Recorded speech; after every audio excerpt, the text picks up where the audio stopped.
Bom dia, boa tarde, boa noite. Estamos mais uma vez aqui no canal Debates na UERGS. Dessa vez conversando com o nosso reitor, professor Leonardo Berold, a respeito de todas as situações que estão envolvendo a universidade, mas para que a gente possa também conversar a respeito de questões importantes, um pouco mais filosóficas, né? Questões que possam incluir mais do que a informação da nossa comunidade universitária nos processos que a gente passa hoje em dia. Então, eu gostaria de dar bom dia ao professor Leonardo Beroldi e já fazer uma primeira pergunta, no sentido de que a pandemia ela se constitui hoje num dilema de saúde pública global. Mas mais do que um dilema de saúde pública, a gente vem observando diversas situações humanitárias muito importantes. Professor Leonardo Beroldi, como é que o senhor vê a, a humanidade lidando com a pandemia? Olá, professor Leandro Forel.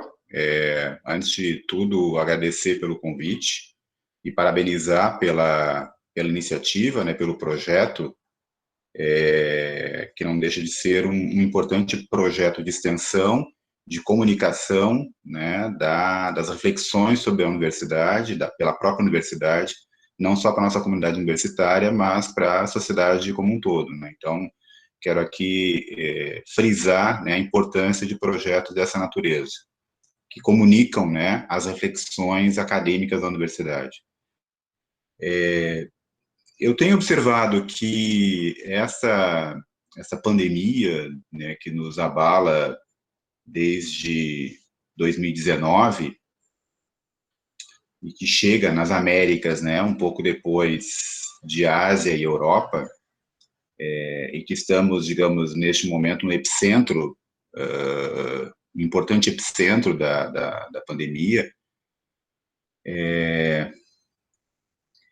nos coloca num estado, ao mesmo tempo, de letargia, de medo, né? Mas também me faz refletir, para além deste medo, dessa letargia de alguns e a incredulidade de outros, porque também tem muito disso, uma sociedade incrédula, de que realmente se trata de algo grave, de algo sério, apesar dos números apontarem aí, né, para, no caso brasileiro, mais de 50 mil vítimas fatais, né, dessa pandemia. Eu tenho pensado bastante sobre esse quadro atual e me vem muito à memória, né, uma obra de um sociólogo alemão, né, Ulrich Beck, Sociedade de Risco, né?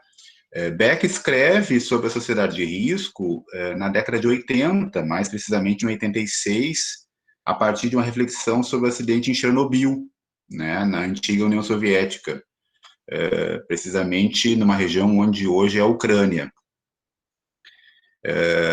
E Beck vai contribuir, digamos assim, para uma reflexão de uma modernidade, né, ou seja, esses riscos que a sociedade, aos quais a sociedade contemporânea é submetida, fazem parte de uma sociedade moderna, de uma sociedade, né, erigida a partir, né, do processo de industrialização, de urbanização. Mas é interessante porque o Beck não fala dos riscos no sentido de medo, né? Ele fala dos riscos como um enfrentamento consentido. A sociedade, ela assume os riscos e ela resolve correr os riscos. Então, há uma consciência, né, coletiva de que, buenas, temos os riscos e nós vamos correr os riscos. E me parece que a pandemia, em alguma medida, ela resulta deste risco, né, desse risco calculado, desse risco que a sociedade, de modo geral, ela, né, se dispõe.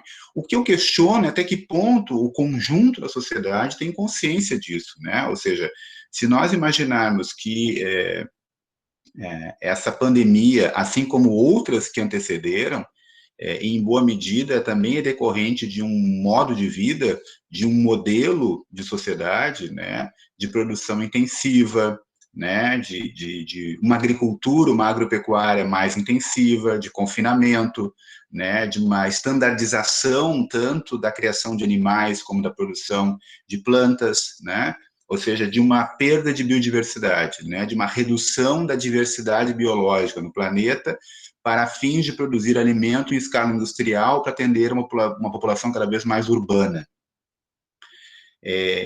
Eu tenho lá minhas dúvidas, né, para não dizer que eu tenho as minhas certezas, mas eu prefiro dizer que eu tenho lá as minhas dúvidas, se o conjunto da sociedade, de fato, tem consciência desses riscos, né, ou seja, quais os riscos de nós criarmos um modelo, um modo de vida, né, que implica necessariamente em concentração humana, necessidade de produzir alimentos em escala industrial para atender a essa concentração humana, e os riscos que decorrem disso, né, que decorrem desse processo. Então, eu acredito que, mais uma vez, a realidade está a nos provocar aí a pensar sobre o nosso próprio modo de vida, né? Acho que a pandemia, ela nos provoca a repensar esse modelo de desenvolvimento, esse modo de vida, que em boa parte do planeta é o que, né, é um modelo hegemônico, digamos assim, né, que é apregoado, que é apresentado como a única saída, digamos assim, né? Bom, nesse sentido, pensando em modelos hegemônicos, eu acho que talvez uma narrativa cada vez mais surge, assim, tanto mediaticamente como na boca das pessoas, que é a ideia que logo voltaremos ao normal. Que normal é esse que vem pela frente, professor Leonardo? Provavelmente, e aí, né, a gente trabalha no campo das probabilidades, porque somos, né, da academia, das ciências, mas provavelmente um normal muito diferente do normal que nós estávamos acostumados, né, com o qual estávamos acostumados antes da pandemia.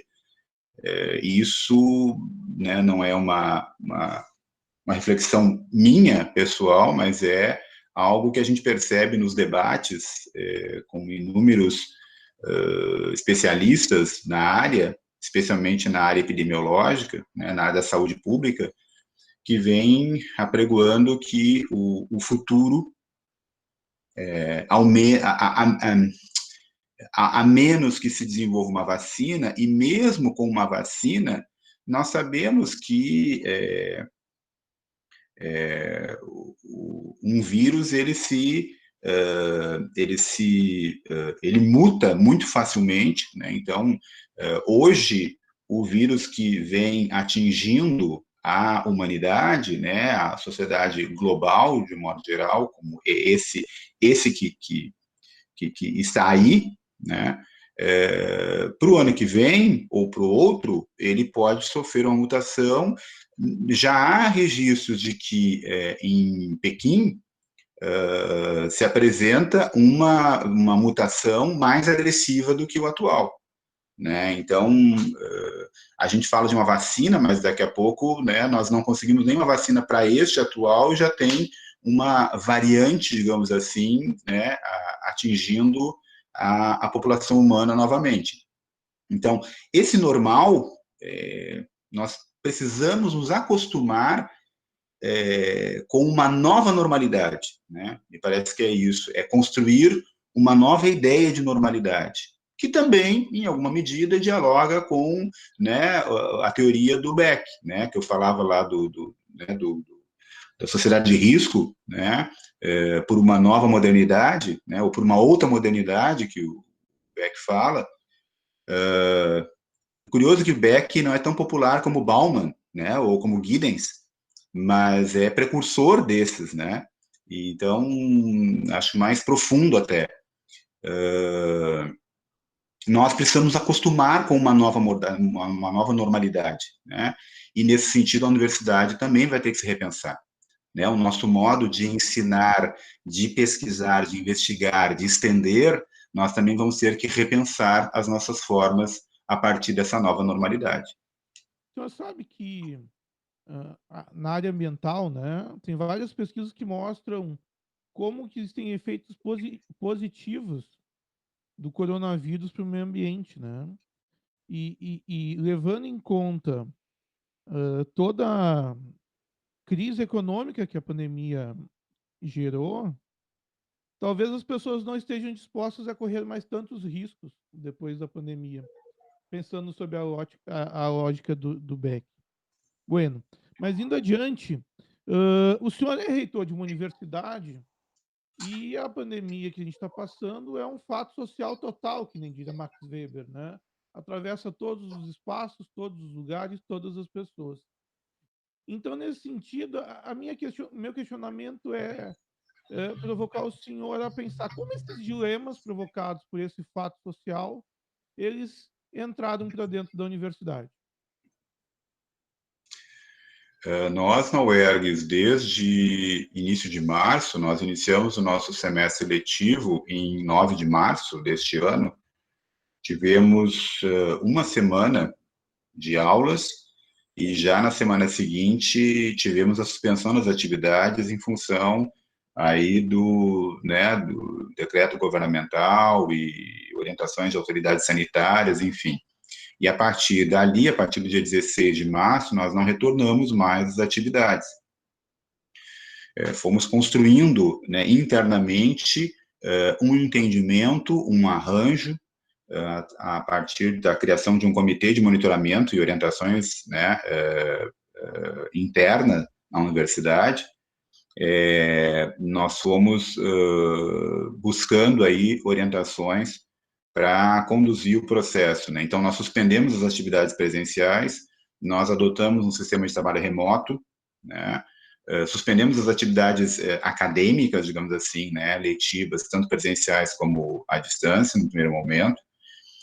Num segundo momento, nós amadurecemos para a ideia de pensar um semestre especial que admitisse o ensino remoto como a possibilidade, como alternativa. E aí, né, passamos pelo nosso Conselho de Ensino, Pesquisa e Extensão, o CONEP, submetemos uma proposta de resolução que, por sinal, foi construída pelas próprias câmaras do CONEP, né? As 3 câmaras de ensino, pesquisa e pós-extensão do CONEP construíram conjuntamente uma proposta de resolução.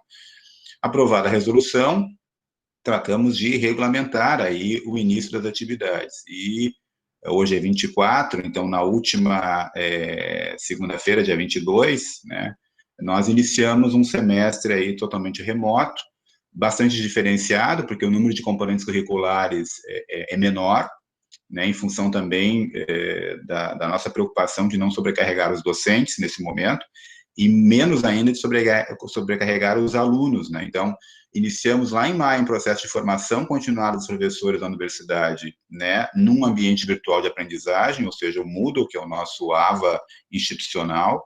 Em junho, nós iniciamos um processo de formação com os nossos alunos, e temos buscado, né, todos os meios possíveis para que os alunos não sejam excluídos desse processo. Então, a universidade fez um diagnóstico entre abril e maio com todos os estudantes da universidade, ou buscou, pelo menos, né, fazer um diagnóstico com todos os estudantes da universidade, para nós identificarmos qual era o nível de acesso tecnológico desses alunos em relação aí aos recursos, né, de rede, de internet, de equipamentos adequados a acompanhar um ensino remoto.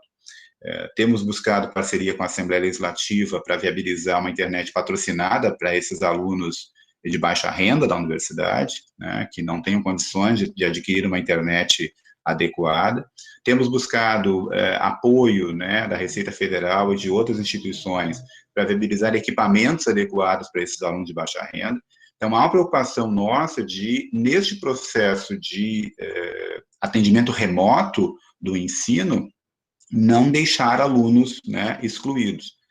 É claro que a gente tem a consciência de que alguns alunos, neste momento, não terão este acesso, e o apelo que a gente tem feito para os colegiados de curso, para as coordenações de curso, né, e inclusive para as entidades estudantis da universidade, é que a gente olhe para esses alunos, né, num eventual retorno a essa nova normalidade, como a gente falava antes, né, a partir de setembro, provavelmente, a gente olha para esses alunos no sentido de não deixá-los para trás, né, não deixá-los excluídos, né, desses componentes que foram ofertados agora.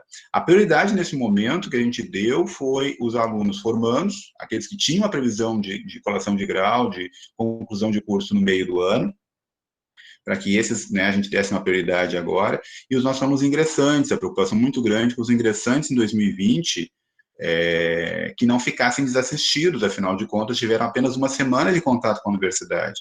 Então, para não criar um ambiente de desestímulo, né, de desinteresse para esses ingressantes, o apelo da reitoria foi para que os colegiados olhem com carinho, com atenção para esses alunos, no sentido de oferecer, se não um componente curricular, né, com todo vamos dizer assim, com toda a cobrança de frequência e de avaliação, mas que ao menos pudesse oferecer alguma atividade, né, para manter esses alunos conectados com a universidade. Muito bem. Assim, a gente sabe que a educação à distância, em várias discussões da universidade, acabam gerando uma certa polêmica, né? No sentido de que algumas pessoas constroem uma narrativa de que educação à distância se constitui como a precarização da educação ou como uma desqualificação do serviço de ensino. Mas a gente sabe que existem educação à distância de ótima qualidade e educação à distância de péssima qualidade, assim como existe ensino presencial de ótima qualidade e de péssima qualidade, né? Então, a minha pergunta é: como o senhor percebe o acolhimento do conceito de educação à distância por parte da comunidade acadêmica nesse processo? Sempre lembrando que o que a gente está vivendo não é educação à distância, mas sim ensino remoto, né? Mas mais Perfeito. do que a questão concreta, eu gostaria que o senhor refletisse sobre essa ideia de como a comunidade vem acolhendo o conceito de educação à distância. De uma forma ou de outra, a pandemia, ela vem nos forçando a refletir sobre a nossa prática, né? E vem nos impelindo a pensar em alternativas. Se nós falássemos em EAD, ou mesmo ensino remoto, antes da pandemia, havia sempre uma resistência dentro da universidade de nós utilizarmos essas tecnologias, mesmo no ensino presencial, né? Embora já a UERGS ela tem um histórico de uso dessas ferramentas no ensino presencial, né? Inúmeros professores já vinham se utilizando de ambientes virtuais de aprendizagem, né? Lá na origem da universidade era o Teleduc, migrou para o Moodle, né, como plataforma institucional. Então, nesse sentido, vários professores já vinham se utilizando dessas e de outras ferramentas, como, por exemplo, o Classroom, né, da plataforma Google, entre outras. Zoom, Google Meet para videoaulas, como estamos fazendo agora, né, uma entrevista via plataforma Google Meet, né. Mas sempre houve uma certa resistência. O que a pandemia está nos mostrando e está nos ensinando de uma maneira é que é preciso que a universidade repense, né, os seus métodos. E, nesse sentido, aqui é importante a tua pergunta, Leandro, e esse registro de que o corpo docente tem recebido, tem acolhido muito positivamente, né, a ideia de trabalhar com essas ferramentas, a adesão do corpo docente da universidade ao programa de formação continuada de professores em EAD, né, no uso do AVA, Moodle, foi surpreendente, né, o número de docentes que buscaram, né, se aperfeiçoar, se qualificar aí no ambiente Moodle. A adesão dos alunos foi surpreendente. No segundo dia de inscrição, nós tivemos mais de 4.500 alunos inscritos, né, para a formação e capacitação. Então, a gente vem percebendo também um amadurecimento, uma mudança de mentalidade dentro da universidade, porque, de alguma forma ou de outra, a comunidade universitária, a comunidade acadêmica, parece perceber que não há uma outra saída, que nós não poderemos prescindir dessas ferramentas para dar continuidade à missão da universidade, né? Ou seja, ensinar aquilo que já é conhecido, né? Aquilo que já é sabido, como também, e isso se faz através do ensino, né? Através da graduação, da pós-graduação e na parte do ensino, né, e da extensão, né, quando nós estendemos à sociedade, de modo geral, aquilo que já é sabido e conhecido pela universidade, como também estamos sendo desafiados a repensar formas de buscar conhecer o desconhecido, que não é conhecido, que não é sabido, que nós o fazemos, via de regra, pela pesquisa, né, pelas ações de pesquisa, e também, de alguma forma, pelas ações de extensão, porque a ação de extensão na universidade, ela tem um duplo papel. Ao mesmo tempo que ela tem esse papel de estender à sociedade a produção científica da universidade, o conhecimento gerado na universidade, o extensionista também tem um desafio que é olhar para a realidade onde ele está se inserindo, né, onde ele está atuando, sempre com um olhar curioso, com um olhar interrogativo, né, investigativo, e procurar, nessa realidade, descobrir ou formular questões sobre necessidades dessa realidade, né, e trazer de volta para a universidade para retroalimentar uma lógica de pesquisa, né, um sistema de pesquisa. Então, a extensão ela tem esse duplo papel, né, de levar o conhecimento e de trazer demandas, necessidades da realidade para dentro da universidade, a fim de alimentar um sistema de novas pesquisas, de novas investigações, né. E assim você vai retroalimentando um sistema e tal. Então, diante disso, eu vejo que tanto o corpo docente como o corpo discente da universidade tem mostrado uma maturidade, né?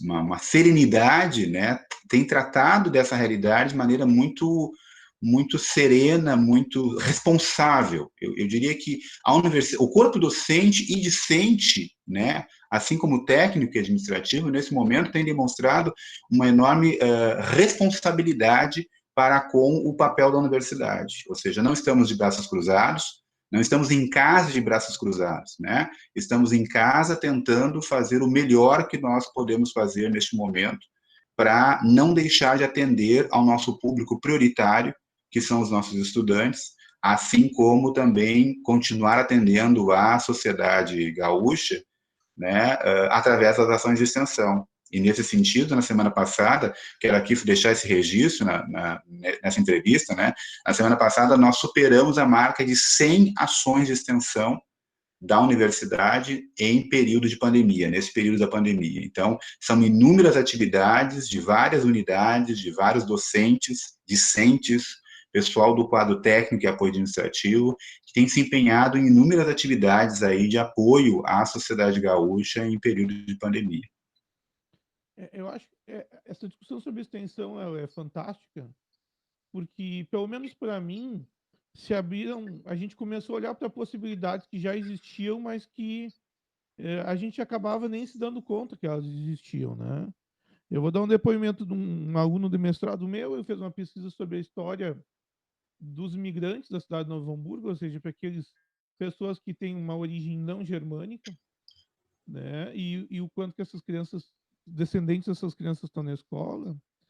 E a gente está oferecendo, a partir da pesquisa de mestrado deles, um curso para professores do município, ou seja, uma coisa muito local, né? Como discutir a história da cidade com crianças do ensino fundamental. Para ter ideia, as inscrições começaram na quarta-feira, ontem, né? Encerram-se na segunda e a gente já tem 200 inscritos para esse curso que será dentro do Moodle, né? Uhum. Então, talvez numa outra situação a gente fizesse uma formação presencial com 30 pessoas, né? E agora a gente está conseguindo fazer coisas que a gente talvez alcançar pessoas que talvez a gente não alcançaria antes, né? Porque o EAD tem essa possibilidade de a pessoa não ter que estar naquele horário pré-determinado sempre, né? Bom, dito isso, Várias experiências minhas, Leandro, desculpa te interromper, mas assim, acho que é importante isso que tu falas e quero repisar, né, a tua fala.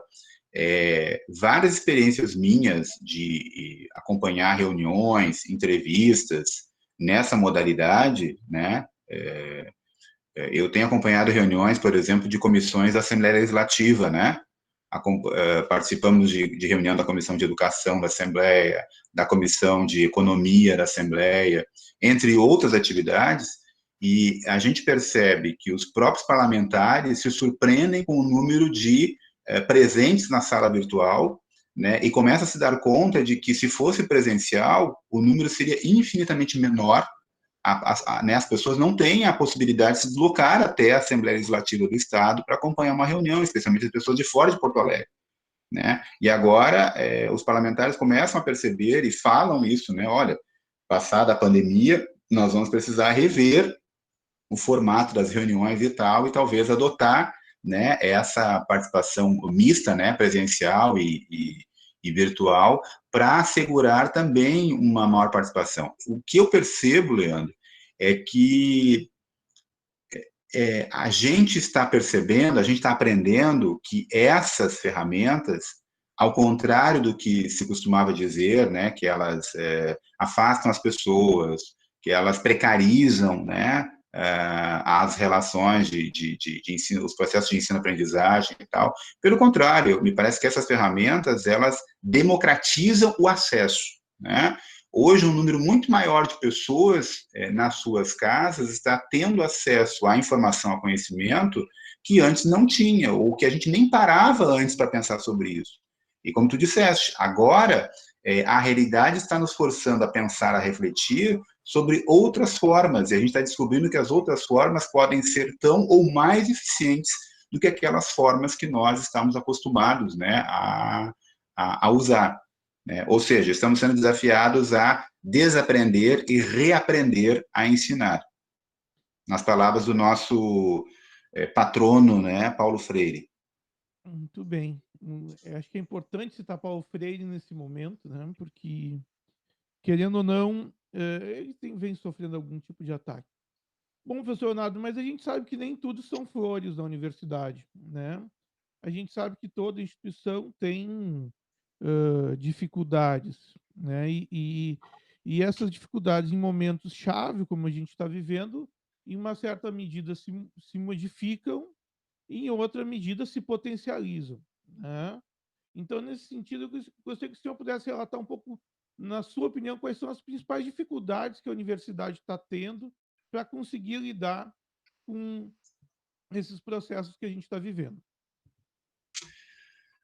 Talvez as principais dificuldades, elas, algumas eu acredito que venham sendo superadas, mas, né, elas ainda se apresentam como dificuldades, é justamente a falta de formação, né, do corpo docente no uso dessas ferramentas, mas isso é um processo, a gente entende que é um processo e estamos, né, trabalhando nesse sentido para que o nosso corpo docente cada vez mais se aproprie dessas ferramentas, né, domine essas tecnologias para o bom uso delas na sua prática de ensino, né. Uma outra dificuldade que ela é bastante sentida é o não acesso de parte do nosso corpo discente, né, dos nossos alunos e alunas, a essas tecnologias, seja uma rede Wi-Fi adequada, seja um equipamento, né, um computador, um tablet, que tem uma configuração adequada para acompanhar o ensino à distância, para interagir de forma satisfatória, né, num ambiente virtual de aprendizagem.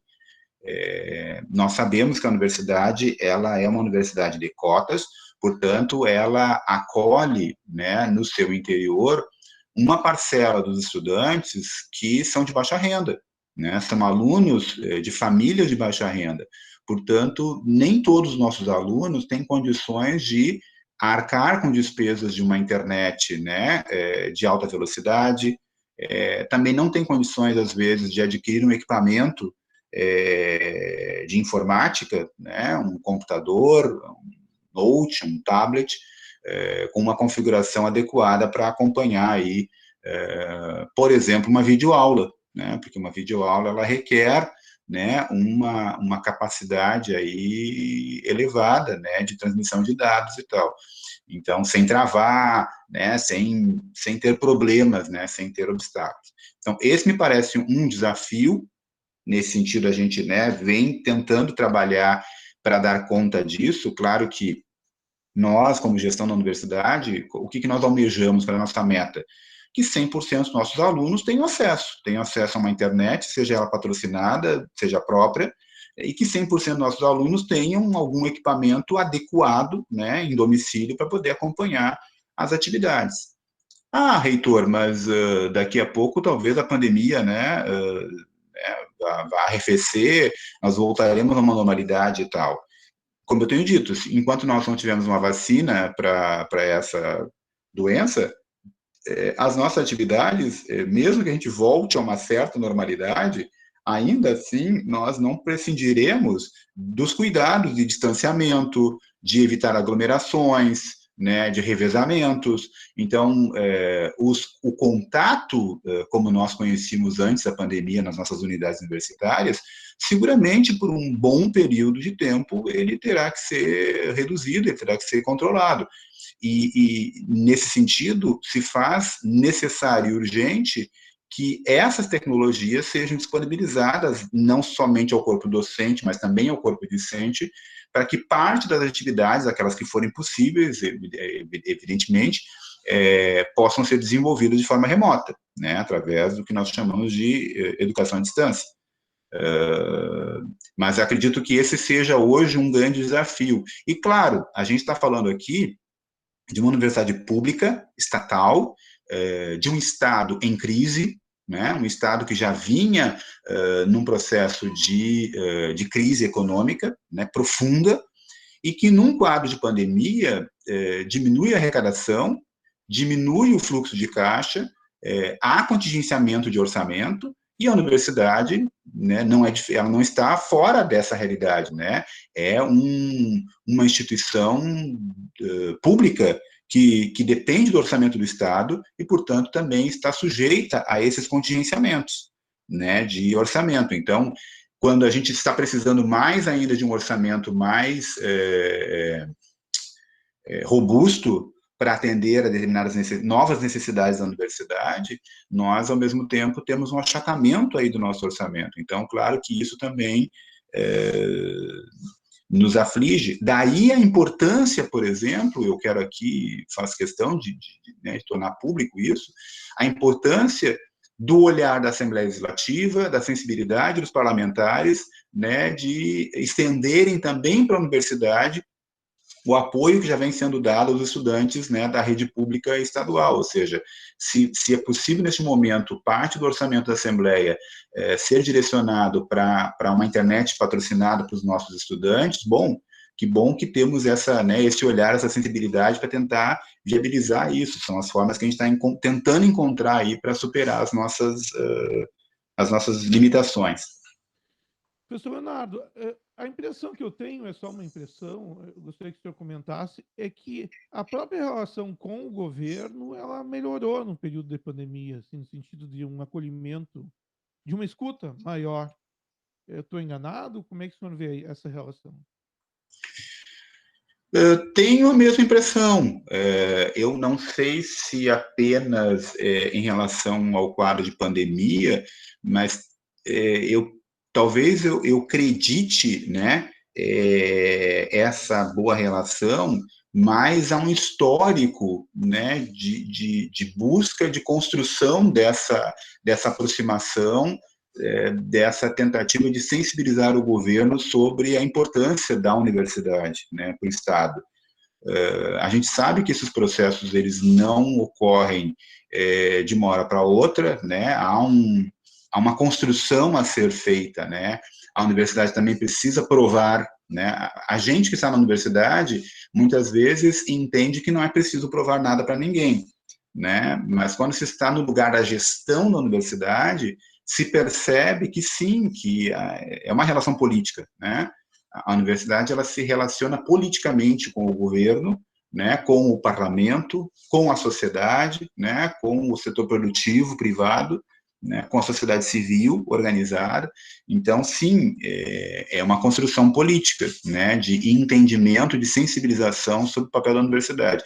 E, nesse sentido, a gente percebe, hoje, uma relação muito mais qualificada entre a universidade, por exemplo, e o parlamento, né?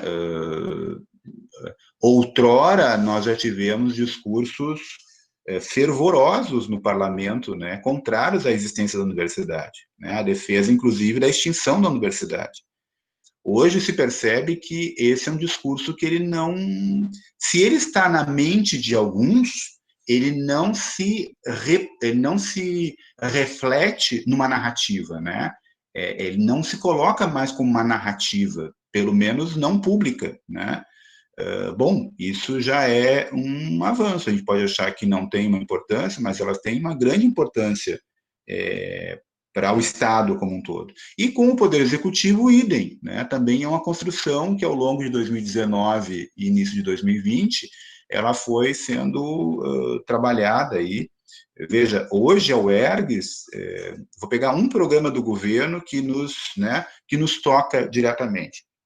A Secretaria de Inovação, Ciência e Tecnologia, a qual somos vinculados, né, lançou o programa Inova RS, né, um programa de inovação tecnológica no estado do Rio Grande do Sul, dentro de uma concepção né, de um desenho aí de 8 ecossistemas de inovação regional, e cada ecossistema, né, se configura aí com participação do poder público, do setor produtivo, da sociedade civil organizada e das universidades. Buenas, nós temos hoje participação dos 8 ecossistemas de inovação, pelo menos em 6 ecossistemas de inovação, nós temos assento, né, nesses ecossistemas, e nós temos aproximadamente quase 20 professores da universidade envolvidos diretamente neste programa no Estado. Mas isso não foi ao acaso, isso foi um trabalho, né, um árduo trabalho de colegas professores da universidade que se mobilizaram, que foram para as reuniões, né, iniciais, né, o marco zero, vamos dizer assim, né, aquelas reuniões que startaram esse processo no interior, nas regiões, e disputaram espaços, né, conquistaram esse espaço, né. Então, isso é visibilidade para a universidade, mas é também uma atuação efetiva da universidade. Então, a universidade, para ela ser reconhecida, ela precisa se mostrar necessária, né? A gente tem um entendimento, muitas vezes, de que não se deveria questionar a importância da universidade, né? Mas, em determinados tempos, em determinadas sociedades, a universidade precisa, sim, se mostrar necessária. Isso não é uma particularidade da UERGS, né? A gente assiste, neste momento, por ironia, inclusive, né? Porque é uma ironia, que até recentemente as universidades vinham sendo fortemente atacadas, né? Detratadas, inclusive, publicamente, né? Era lugar de balbúrdia, era lugar de drogadição, de tráfico de drogas, era lugar de vagabundo, né? Isso foi dito publicamente, né? Por ironia, nós vivemos uma pandemia e quem hoje vem tratando da pandemia, né, é a ciência, né? Ou seja, quem vem oferecendo luzes para a gente superar essa pandemia é a academia, é a ciência, né? São pesquisadores de inúmeras universidades, hospitais universitários, o comitê científico, e nesse sentido, aqui é importante fazer também esse registro, né? Eu acompanho um comitê científico que foi criado e é coordenado pelo secretário Lambi, né, o nosso secretário de Inovação, Ciência e Tecnologia, que assessora o governo do Estado nos assuntos da pandemia, né? Orienta o governo, né? Aconselha o governo nos assuntos da pandemia, né? Mas esse comitê científico, ele o faz a partir dos estudos mais recentes que a comunidade científica internacional, né, vem produzindo. Então, veja que a ciência aqui, ela volta a ter um papel importante, um protagonismo neste momento de pandemia, essa mesma ciência que até pouco tempo atrás ela, né, estava sendo linchada, né, linchada publicamente. Então, eu vejo que temos grandes desafios, né, mas a universidade ela precisa se mostrar necessária para a sociedade, né? Eu talvez gostaria de estar dizendo uma outra coisa, né? Que não isso agora, mas não me resta outro caminho que não seja alertar a própria comunidade acadêmica, universitária, de que sim, é necessário que a gente se mostre importante e necessário para a sociedade, né? Isso não é uma coisa que vem gratuitamente, né? Que seja no senso comum da sociedade. O papel da ciência, o papel das universidades, ele ainda carece de de ter significado no seio da sociedade, especialmente uma sociedade como a nossa, né? Que ela é herdeira de um passado de colônia, de escravidão, de império, de uma república, né?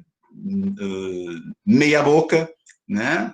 Então, assim, nós ainda carecemos muito do espírito republicano, da democracia, dos princípios da democracia, e mais do que tudo, né, a nossa sociedade ainda carece muito de entender o papel da ciência numa sociedade moderna e contemporânea.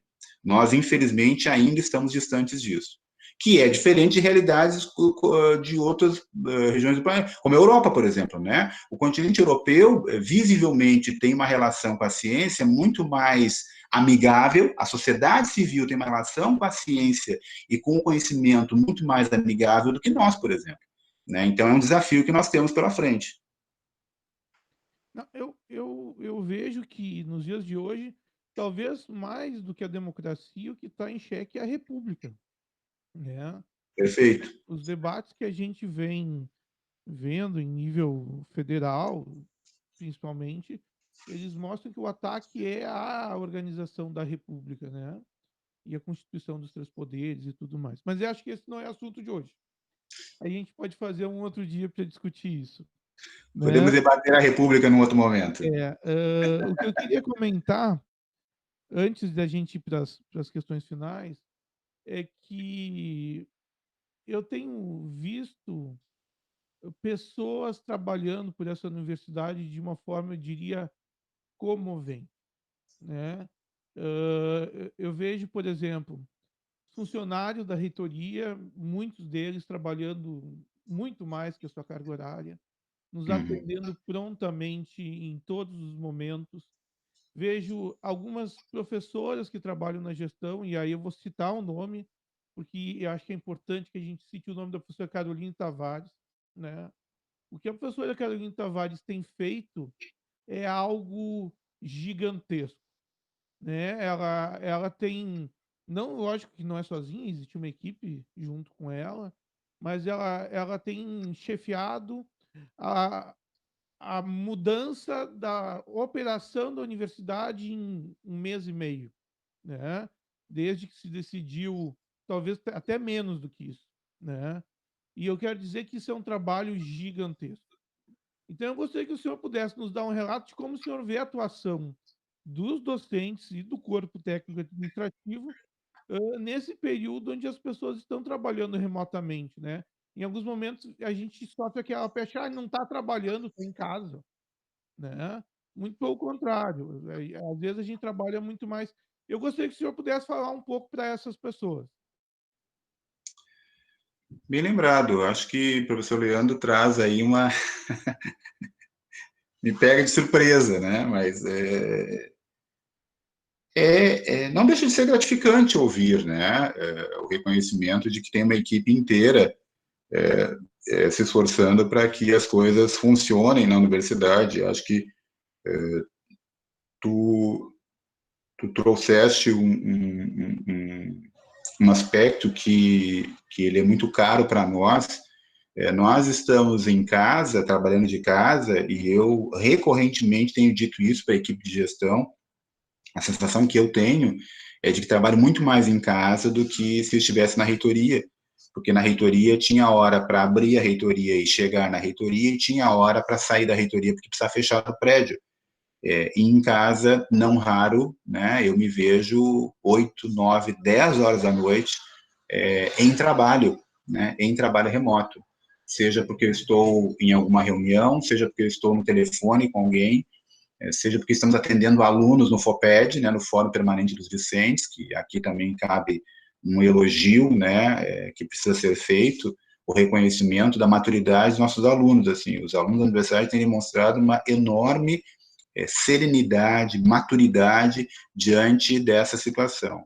Mas, bem lembrado por você, Leandro, hoje a equipe de gestão da universidade, professores e funcionários do quadro técnico e apoio administrativo, ela é uma equipe muito diminuta, né? Você fala da professora Carolina Tavares, né, que preside o nosso núcleo de educação à distância, que é praticamente um núcleo de uma pessoa só, né? Na prática tem ela, tem o João, que é nosso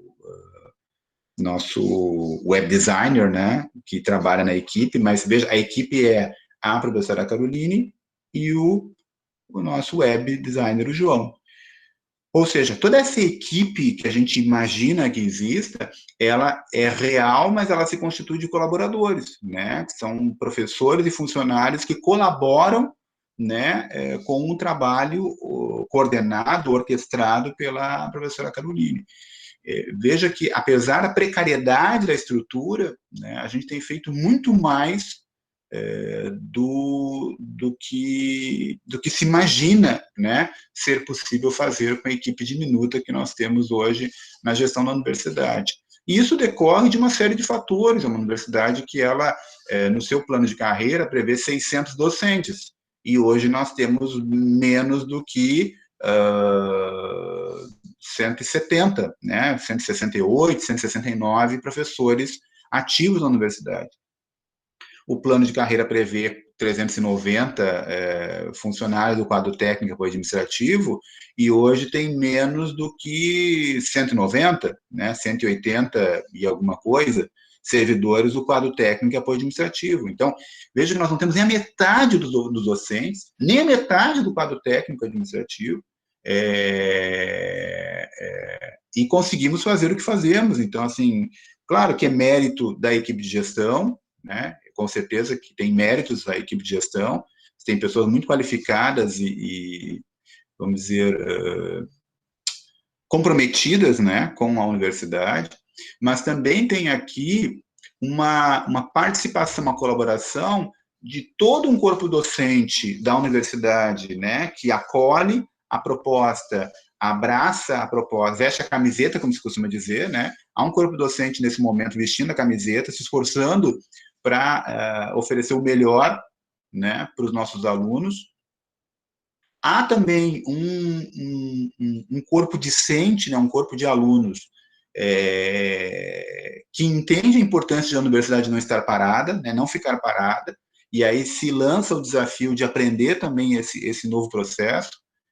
Há um corpo funcional que também, da mesma forma, né, se esforça aí para atender da melhor maneira possível. E como você diz, no teletrabalho, a gente acaba não diferenciando mais se estamos de dia ou estamos à noite, se estamos em dia de semana ou final de semana, né? O nosso descanso, ele acaba meio que sendo perturbado também por esse processo. Mas acho bem lembrado por você, hoje graças a esse corpo docente, técnico administrativo e aos nossos alunos que a universidade conseguiu, ou vem tentando conseguir, e nós tivemos problemas, né, no início agora do semestre, tivemos já problemas de conexão, né, com o nosso Moodle, enfim, mas tentando, né, o tempo todo, e é isso, e aí os técnicos estão dioturnamente trabalhando para que o sistema funcione. né? Então, é final de semana, estavam trabalhando, à noite passam trabalhando para que no dia seguinte a plataforma possa estar, né, em condições operacionais para os professores e alunos. Então, assim, há um esforço aqui coletivo para que a universidade ela consiga retomar, em alguma medida, né, a sua vida acadêmica, as suas atividades, né, porque é um compromisso da universidade pública, né, não ficar de braços cruzados esperando, né, a pandemia passar, né, até porque temos consciência de que a pandemia tão cedo não vai passar, como alguns diziam lá atrás que era uma gripezinha, né? Não é uma gripezinha, é algo sério, já vitimou mais de 50 mil brasileiros e brasileiras, e a gente fala de números, né, 50 mil, não foram 50 mil pessoas, são mais de 50 mil famílias destruídas, né? É muito além dos 50 mil, né? São famílias inteiras, relações de amizade, de coleguismo de trabalho, que é afetado por esse processo todo, né? Bom, acho que a gente já falou de aspectos positivos, assim, mas a gente fala muito no gerúndio, né? Estamos aprendendo, estamos fazendo, porque o gerúndio dá a dimensão processual, né? Mas que aspectos positivos você acha que a gente já aprendeu saindo do gerúndio pensando questões consolidadas, né? O que a universidade já aprendeu com essa pandemia? Bom, eu vou falar muito mais, talvez, uma esperança, como gestor da universidade, né? Alguém que quer acreditar que sim, que é um processo irreversível, né? Que não tem volta, digamos assim. Mas quero acreditar que a universidade aprendeu, primeiro, que não teremos mais uma normalidade como tínhamos antes da pandemia. Acho que esse é um aprendizado que dá para dizer que a gente já está maduro, ou mais maduro, pelo menos. Segundo, quero acreditar também que nós aprendemos que existem sim outras formas, né? Outras formas de ensinar e aprender que não aquelas com as quais estávamos acostumados a lidar, né? Terceiro, na onda do segundo, né? Na linha do segundo. Terceiro, as tecnologias estão aí à disposição, elas tanto podem ser utilizadas para fragilizar o processo de ensino-aprendizagem, né, como elas podem ser usadas para fortalecer os processos de ensino-aprendizagem. Acredito que você disse muito bem no início da nossa conversa que existe ensino à distância, educação à distância de excelente qualidade. Eu sou uma testemunha viva de que isso é fato, porque eu atuei num curso inteiramente à distância na URGS, né, quando doutorando na URGS e professor convidado para um curso totalmente à distância na URGS, e sou testemunha viva de que é possível, sim, uma instituição pública oferecer um curso inteiramente à distância, de altíssima qualidade. Um corpo docente altamente qualificado, mas um corpo técnico de suporte, né? Uma infraestrutura técnica de suporte. Mas claro que para isso é preciso investimentos, né? Para você ter essa estrutura é preciso investimento. E, ao contrário do que muitos dizem, o ensino à distância não substitui o professor. Pelo contrário, não existe nenhuma forma de ensino que substitua o professor, né, a figura humana nesse processo. Apenas o professor ele muda de papel, né? Ele tem uma transição aqui do seu lugar, do seu papel, mas não muda. Então, acredito que sim, essa experiência nos ensina de que é possível utilizar as ferramentas, as tecnologias a favor de um ensino de maior qualidade. Eu penso que isso, assim, acho que do que já temos aprendido, né, pelo menos nesse início, eu diria que são esses três aspectos aí que eu quero acreditar que nós já incorporamos, já internalizamos no nosso processo. Professor Leonardo, a gente já está indo para o fim. Eu queria fazer uma pergunta que talvez seja um pouco mais instrumental, assim. Que o senhor explicasse para nós o que é a UERJ digital, né, e qual a importância dela para o nosso atual contexto. Perfeito. Nós fomos provocados no... Não vou me recordar agora o mês, mas acho que abril ou maio, é recente isso. Nós fomos provocados pelo governo do Estado a incluirmos no, no, no programa de monitoramento dos projetos estratégicos do governo, né, fomos provocados a indicar projetos estratégicos, que a universidade entendia como estratégicos. Nós indicamos o campo central da universidade, ou seja, uma solução definitiva para o campo central, ou seja, para a unidade de ensino de Porto Alegre e reitoria da universidade, né? Entendendo nós que a solução ela passa pelo governo, né? Encontrar um espaço adequado para acolher, em definitiva, a unidade de ensino de Porto Alegre e a reitoria passa por um diálogo, numa interlocução com o governo do Estado. E o outro projeto que nós apresentamos ao governo, como estratégico para monitoramento do próprio governo, foi o que nós batizamos de UERGS Digital. O que se constitui a UERGS Digital? Uma ideia de que nós precisamos avançar rapidamente num processo de informatização da universidade e digitalização da universidade. Então, vai desde nós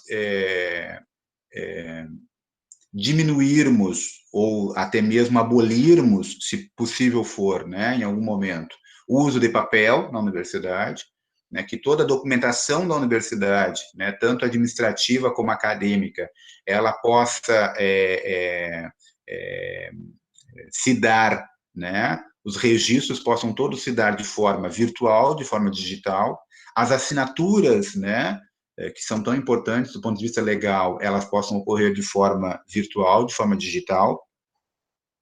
Um processo de digitalização de toda a documentação física que a universidade possui hoje, né, que está nos seus arquivos, né, que a gente possa, né, digitalizar toda essa documentação e tornar ela virtual, né, com isso também libera espaços, né, físicos na universidade. Um processo de implantar uma biblioteca virtual, né, a exemplo de outras universidades no país e no mundo afora, em que a adoção dos e-books, né, já é uma realidade, né? Então hoje nós temos inúmeras editoras, né, que já oferecem contratos, né, bastante vantajosos para as universidades, né? Hoje você tem um contrato e essa parceria com a Assembleia agora, por exemplo, ela nos possibilita isso, né? Parte do recurso que a Assembleia sinalizou repassar para a universidade, ela tem dois propósitos, né? Um, que é atender os alunos com uma internet patrocinada, e o outro propósito é nós firmarmos um contrato com editoras, né, para aquisição de aproximadamente 8.000 títulos de livros, né, virtuais, né, de livros digitais, e-books, né, para atender aí uma demanda de uma biblioteca virtual.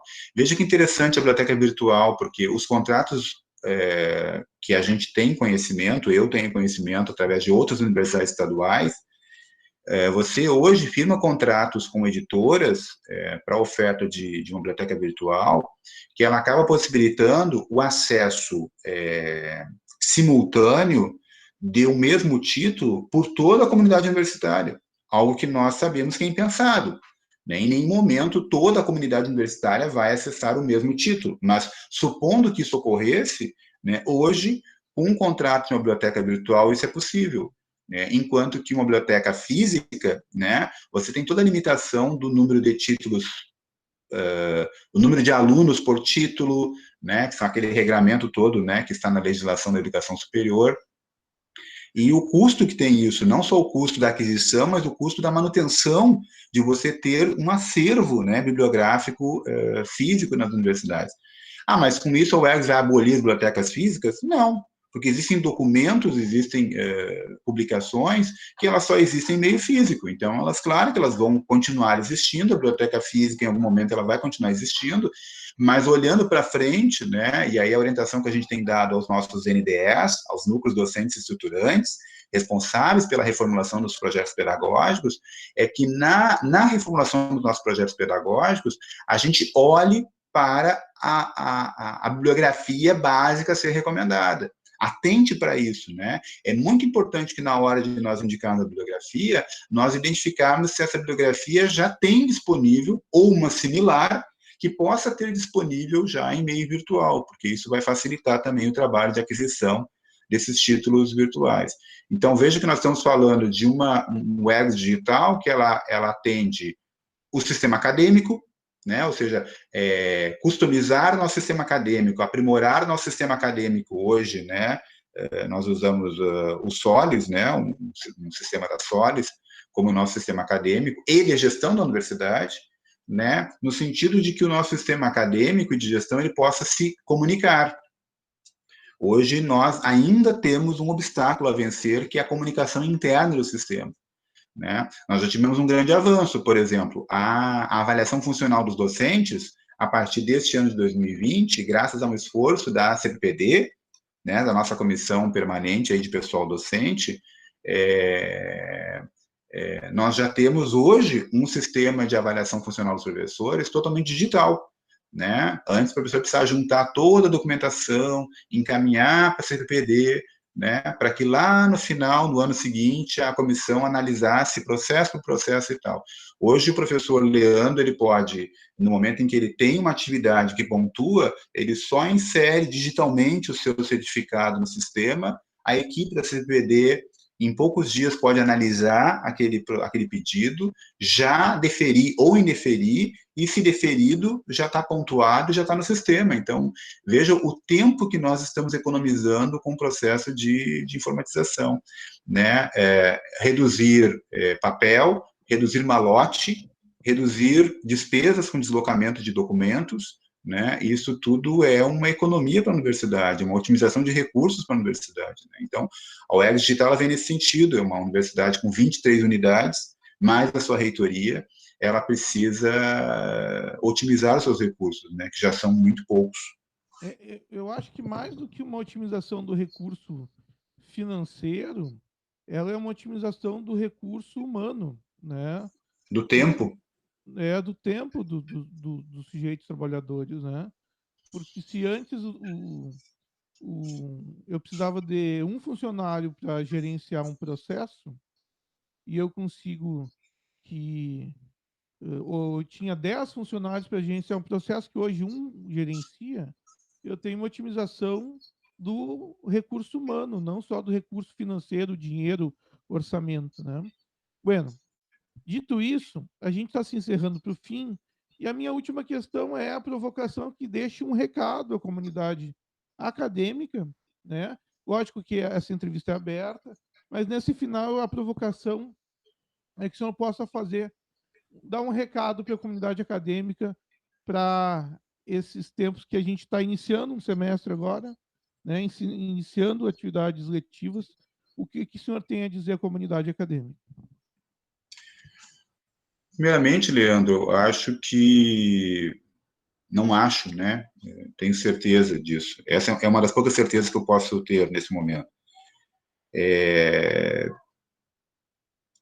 A mensagem é de agradecimento, né? Eu acredito que nesse momento a principal mensagem da comunidade acadêmica, universitária da UERGS, é uma mensagem de agradecimento, de gratidão aí pelo empenho de cada um e cada uma, né? Seja professor, professora, pessoal do quadro técnico e apoio administrativo, os estudantes, muito especialmente, né, o nosso corpo docente, pela maturidade, pela responsabilidade com que vem encarando essa pandemia, né, não se acomodando, né, estão todas e todos empenhados em que a gente supere, né, essas dificuldades e não deixe, não perca de vista o nosso principal objetivo, né, qual seja produzir conhecimento, reproduzir conhecimento,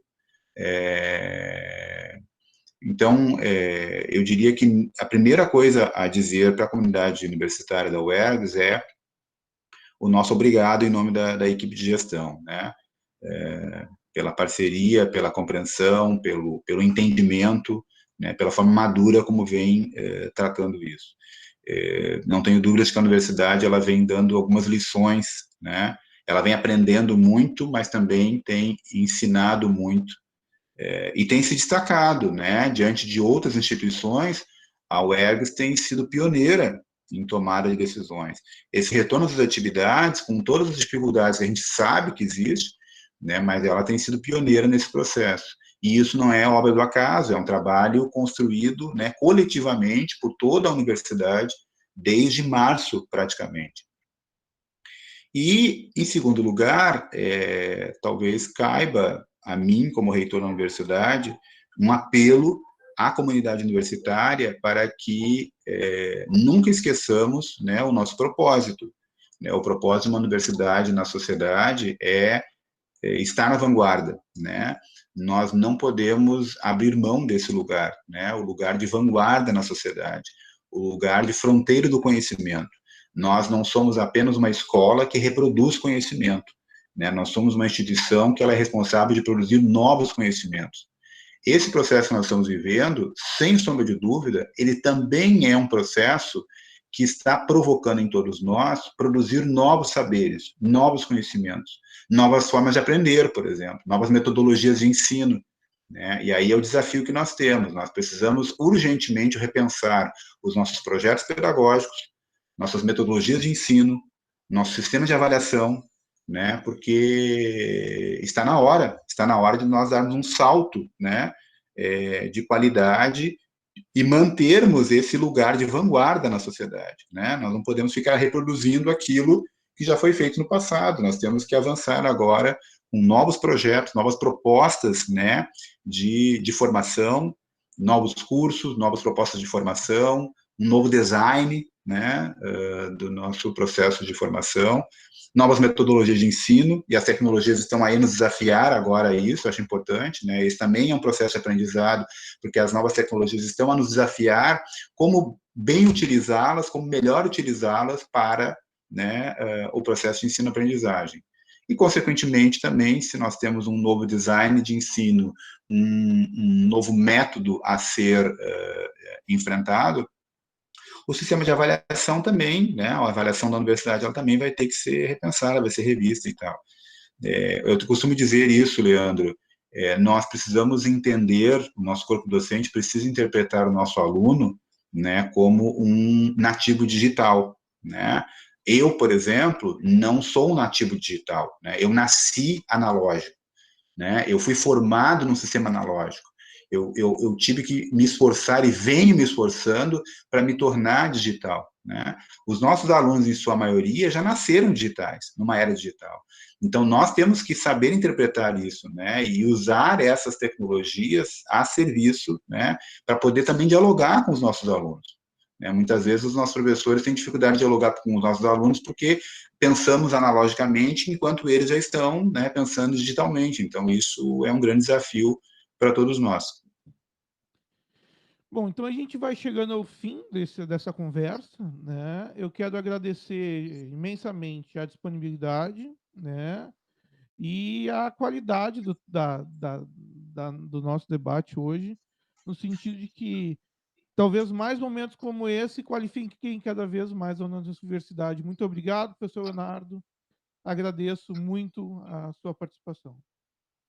Eu que agradeço, professor Leandro, assim, e parabenizo mais uma vez a iniciativa, projetos como esse, ações como essa, de popularizar, digamos assim, né, o conhecimento, provocar o debate, a reflexão, não só no seio da universidade, mas num canal que é aberto à sociedade, né, só contribui para a popularização da universidade, da própria universidade, né, ou seja, tornar a universidade mais conhecida, digamos assim, no seio da sociedade. Mais uma vez aí, o nosso agradecimento pela oportunidade e parabenizá-lo, desejar sucesso nesse projeto aí na UERGS.